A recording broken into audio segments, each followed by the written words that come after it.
तो दोस्तों, जैसा कि मैंने आपसे अपनी पिछली वीडियोस में बोला था कि इस साल 2024 में Airports Authority of India GATE के थ्रू भी रिक्रूटमेंट करने वाला है, जिसका एडवर्टीजमेंट एएआई की ऑफिशियल वेबसाइट पर भी आ चुका है। मैंने अपने टेलीग्राम चैनल पर भी पोस्ट किया था और अपने यूट्यूब के कम्युनिटी टैब पर भी आपके साथ शेयर किया था, और वीडियो बनाने में थोड़ा लेट हो गया, इसके लिए सॉरी। आज की वीडियो गेट के थ्रू होने वाली एआई की रिक्रूटमेंट पर ही होने वाली है, और देर ना करते हुए वीडियो को स्टार्ट करते हैं। तो गेट के थ्रू जो एआई में रिक्रूटमेंट होती है वो भी जूनियर एग्जीक्यूटिव के स्केल पे ही होती है, यानी इवन स्केल पे होती है, जिसमें आपका बेसिक पे 40,000 पर मंथ होता है, और आपका टोटल जो सीटीसी यानी पैकेज जो बनता है वो 13 लाख रुपए सालाना का बनता है, 13 लैक्स पर एनम का बनता है।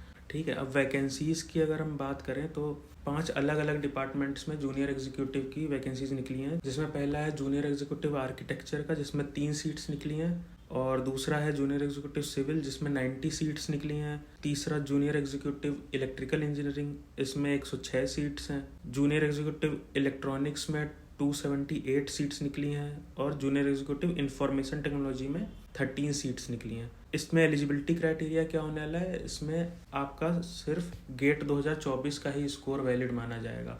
गेट 2024 की बात करें तो सारे एग्ज़ाम हो चुके हैं फरवरी में ही, और इसका रिजल्ट भी आपका मार्च में आ जाएगा। और एआई में जो एप्लीकेशन प्रोसेस स्टार्ट होगी वो आपकी 2 अप्रैल 2024 से स्टार्ट होगी, मतलब फॉर्म एक्टिव हो जाएगा आपका 2 अप्रैल से, और जो लास्ट डेट रहने वाली है वो 1 मई 2024 होने वाली है, मतलब 1 मई 2024 लास्ट डेट रहने वाली है, और यही आपकी कट ऑफ डेट भी रहने वाली है। इसमें सारा प्रोसेस आपका कॉमन कैडर, फाइनेंस और लॉ की तरह ही रहने वाला है। सारे perks, allowances, salary structure, transfer policy, leave, सब कुछ आपका common cadre, finance, law, fire service इनके जैसा ही होने वाला है। बस उनमें आपको अलग से एग्ज़ाम देना था, इसमें आपको अलग से एग्ज़ाम नहीं देना है। अगर आपने गेट दे रखा है, उसमें अगर आपके अच्छे स्कोर है तो आप इसमें बेशक अप्लाई कर सकते हैं। गेट के पेपर कोड भी आप देख सकते हो, आपको स्क्रीन पर दिखाई दे रहा होगा, वैकेंसीज भी दिख रही होंगी, और गेट में क्या पेपर कोड चाहिए वो भी दिख रहा होगा, और क्वालिफिकेशंस भी आपको दिख रही होंगी, एलिजिबिलिटी के लिए क्या क्वालिफिकेशन चाहिए। क्वालिफिकेशन आपका बैचलर्स मांगा गया है। जेई आर्किटेक्चर के लिए आपको बैचलर्स डिग्री इन आर्किटेक्चर चाहिए, और सिविल और इलेक्ट्रिकल में bachelors degree in engineering and technology होना चाहिए।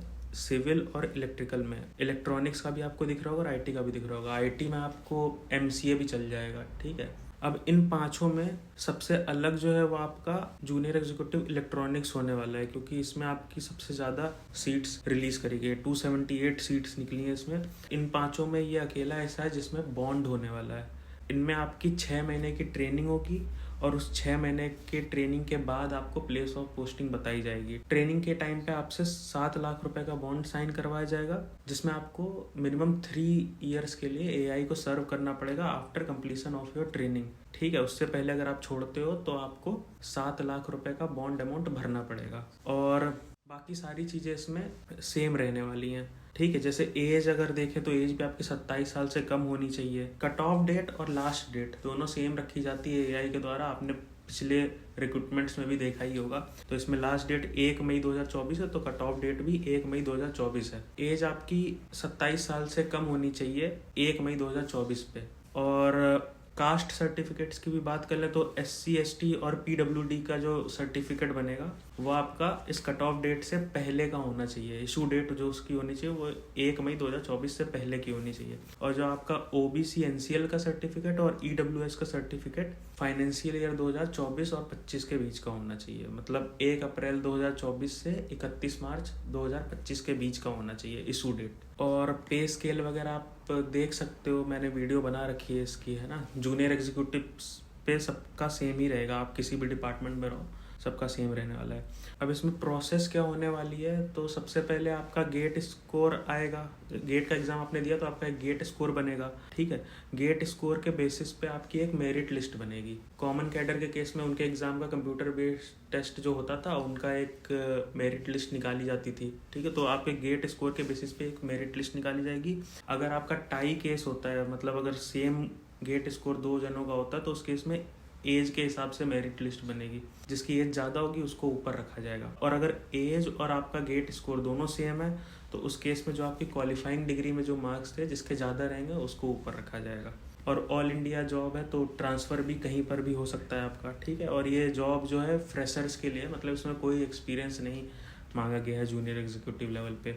इस रिक्रूटमेंट में जो भी कुछ अलग से होना था वो मैंने आपको बता दिया। बाकी मैंने एयरपोर्ट्स अथॉरिटी ऑफ इंडिया की डिटेल्ड प्लेलिस्ट बना रखी है जो आप जाके देख सकते हो। मैं इस वीडियो में पिन भी कर देता हूँ। आपके मन में जो भी क्वेरी होगी आपको उनके आंसर्स उन वीडियोज़ में मिल जाएंगे। अभी तो फिलहाल आपको आपके गेट के रिजल्ट के लिए ऑल द बेस्ट। अगर आपका स्कोर थोड़ा ठीक ठाक बनता है तो आप इसमें ज़रूर अप्लाई करें, बहुत ही अच्छी जॉब है।